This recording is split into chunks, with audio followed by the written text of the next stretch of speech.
નમસ્કાર, હું છું પ્રિયા અને તમે જોઈ રહ્યા છો જનતા કી જાણકારી ન્યૂઝ। નજર કરીએ આજના સમાચાર। સરહદી આવેલા ખિદ્રત ટાપુ ઉપર ધ્વજવંદન સમારોહ।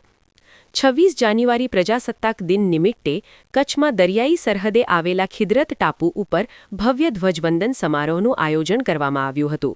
આ ગૌરવપૂર્ણ પ્રસંગે મરીન ટાસ્ક ફોર્સ જખૌના ડીવાયએસપી આર.એમ. ચૌધરીના વરદ હસ્તે ધ્વજવંદન કરવામાં આવ્યું હતું।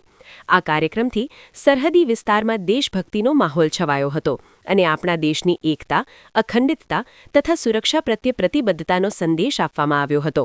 આ અવસરે મરીન પોલીસ જખૌના ઇન્સ્પેક્ટર શ્રી વાઘેલા તેમજ મરીન પોલીસના જવાનો, મરીન કમાન્ડો જખૌ, બીએસએફ, એનસીસીના કેડેટ્સ, એસઆરડીના જવાનો તેમજ સ્થાનિક માછીમારો પણ બહોળી સંખ્યામાં જોડાયા હતા અને રાષ્ટ્રની સુરક્ષા માટે એકજૂથ રહેવા અપીલ કરવામાં આવી હતી।